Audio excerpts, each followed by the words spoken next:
ఈ వీడియోలో మనం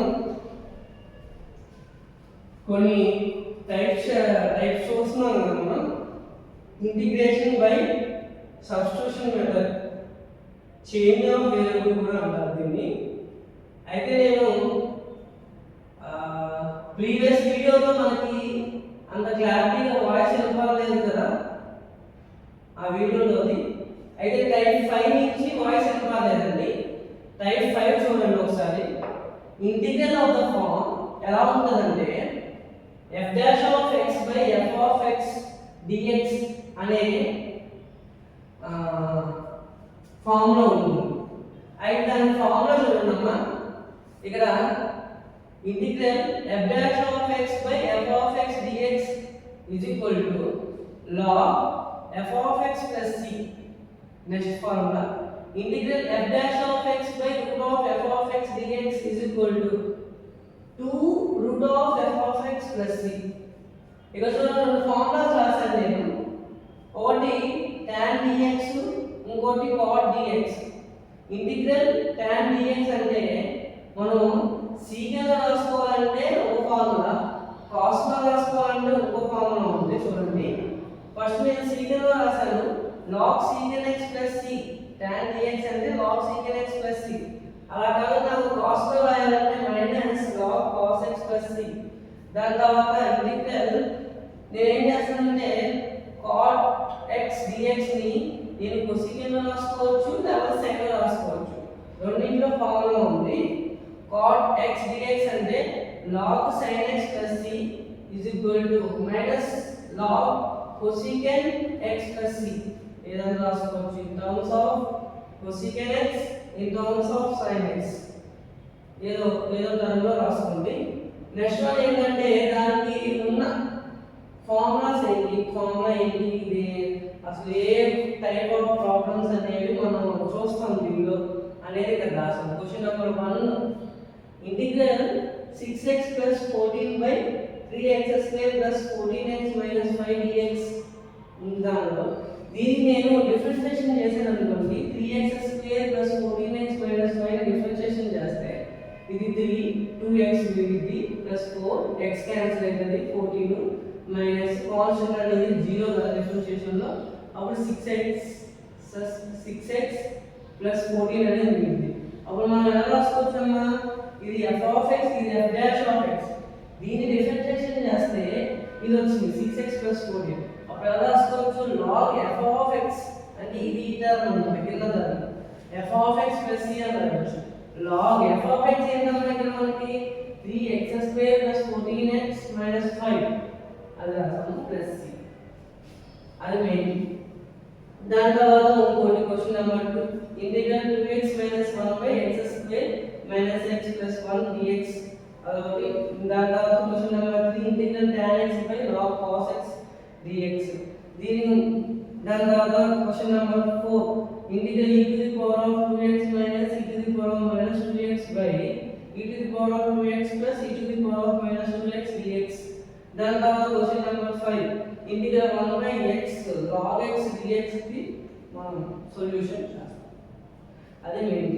దాని తర్వాత టైప్ 6 ఇది మోడల్ నెంబర్ 3 మనం సాల్వ్ చేసామండి. ఏ ఫామ్ లో ఉండేదంటే integral of the form sin to the power of mx into cos to the power of nx dx అలాగే ఉండొచ్చు. లేకపోతే integral cos to the power of mx into sin to the power of nx dx ఆ form అయినా ఉండొచ్చు. అయితే formula questions నేను రాసాను చూడండి. Integral sin to the power of 3x cos to the power of 4x dx అలాగా. దాని తర్వాత question number 2 integral sin to the power of 3x cos to the power of 6x dx. Integral sin to the power of 5x cos to the power of 3x dx. Integral sin to the power of 3 theta cos to the power of 3 theta dθ. దాని తర్వాత question number 5 integral sin to the power of 3x cos to the power of 5x dx. దాని తర్వాత question number 6 integral sin to the power of 4x cos to the power of 3x dx. దాని తర్వాత question number 7 integral sin to the power of 6x cos to the power of 3x dx ఈ యొక్క formulas లో sorry ఇవి అన్ని questions అన్నమాట దాని పరంగా ఉన్న క్వశ్చన్స్ ఆ క్వశ్చన్స్ ఎలా సాల్వ్ చేయాలి ఏంటి అనేది నేను డీటెయిల్ గా మోడల్ నెంబర్ 3 లో మీకు ఎక్స్ప్లెయిన్ చేశాను ఓకేనా నో టైప్ 7 ఇవి నేను రబ్ చేస్తున్నాను స్క్రీన్ షాట్ తీసుకున్న వాళ్ళు స్క్రీన్ షాట్ తీసుకోవచ్చు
Type 7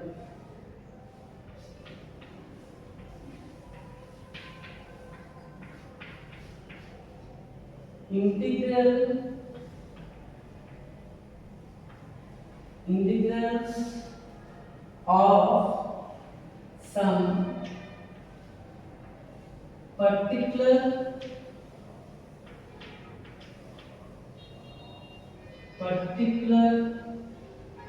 function 9 standard forms ఉన్నాయండి ఇంటిగ్రల్ ఫార్మ్స్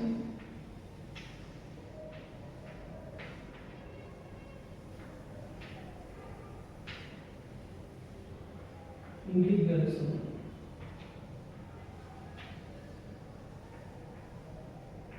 9 స్టాండర్డ్ ఇంటిగ్రల్స్ ఉన్నాయి అవి ఏంటంటే ఆ 9 అక్కర్లేదు ఈ type of questions final exam లో 9 అక్కర్లేదు ఓన్లీ 3 ఫార్ములాస్ అనేవి మనం నేర్చుకుంటే చాలు అవి ఏంటంటే integral 1/x square plus a square dx ఇది ఒకటి integral 1/x square minus a square dx ఇది ఒకటి integral 1/a square minus x square dx ఇది ఒకటి